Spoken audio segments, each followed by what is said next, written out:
Good day, I'm JP. Today I will discuss some steps to address trauma.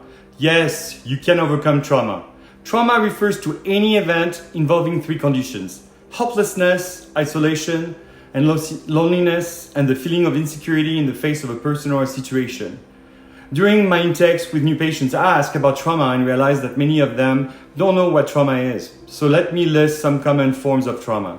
You've got physical, sexual, or psychological abuse and neglect, including being trafficked, natural and technological disasters, family or community violence, including bullying, gang violence, crimes, just to name a few, sudden or violent loss of a loved one, traumatic grief, substance use disorders, alcohol, drugs, personal or familial, refugee and war experiences, including torture, terrorism, and violence, serious accidents or life-threatening illnesses, medical trauma, military family-related stressors, being deployed, parental loss, injury. Trauma can be ongoing, means it goes on and on and on and on and on, when someone is repeatedly and systematically traumatized, creating multiple or ongoing traumas, living with someone abusive, for example. It might mean you are the victim of physical, emotional, and sexual abuse for an extended period of time, continuously taking place over time. Or it can be one event, like being taken hostage one time in a bank or being in a one-car accident. Many of my patients aren't aware that they have been traumatized or are being traumatized, but they know something isn't right. They experience one or more mental health symptoms. Generally, if someone is traumatized, they will start displaying symptoms and which impact their ability to function and be happy and live their life the way they want to live their life. So let me give you some examples of what could happen. You could experience some flashbacks. You could have nightmares and feeling restless. Your five senses might be triggered. So you hear a noise, a song, a gunshot, a smell, pleasant or unpleasant, sensory memory, a touch, a texture that's related to the event, seeing a person, place, or thing that reminds you of the event, or even eat something or taste something that reminds you of being traumatized. Constantly talking about one's trauma can be re-traumatizing. Exaggerated startle response where you jump up when somebody comes close to you.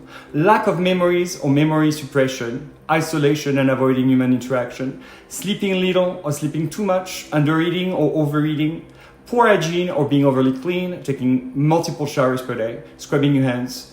Being paranoid and hypervigilant. Having a flat affect where you're like no emotions or feeling numb. Being overly emotional and crying at a drop of a hat. Experiencing mood swings, diminished enjoyment in activities that were previously enjoyed, abandoning one's faith or becoming overly religious as a response. The first step is to recognize that your reaction is not a normal reaction or a perfectly normal reaction to an abnormal circumstance. You may feel like you're losing control, and in some cases you might feel like you're going crazy, and I don't mean that in a disrespectful way, but in reality you're experiencing what is called post-traumatic stress disorder. Discuss your thoughts, feelings, and reaction to events with people that you trust. Keep talking about it until you no longer feel the need to. Do what you need to create a sense of security and tranquility in your everyday environment. Do you need to sleep with a small light for a while? Do you need to listen to relaxing music, when you come home and just soothe yourself?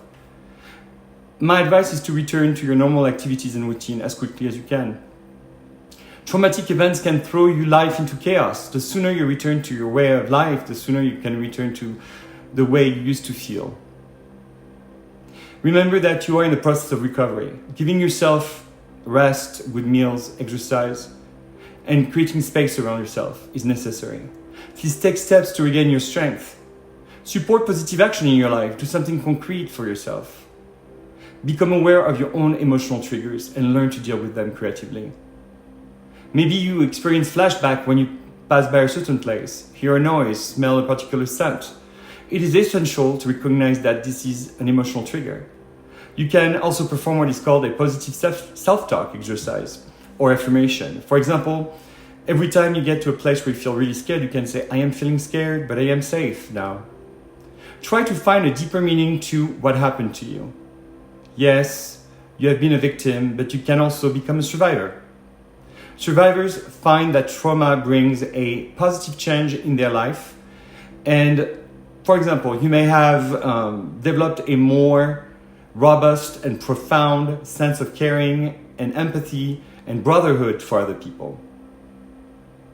Don't be afraid to go to therapy. If you have experienced something out of the norm, you may need to talk to someone professional.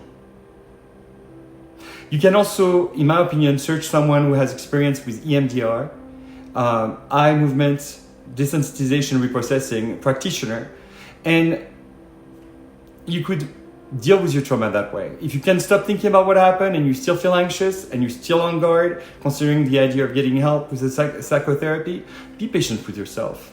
Healing takes time. Your recovery will have ups and downs. The main thing is to be in a healing dynamic. I recommend reading the book, The Body Keeps the Score. I will place a link in the description of this video with a link to it. If you or someone you know is the victim of abuse, please call the numbers listed in the description. Don't forget to subscribe, like, and share my video. Write some comments. If you need to reach out to me, my email is listed, and I would love to hear from you if you have any questions. And I wish you all a great week.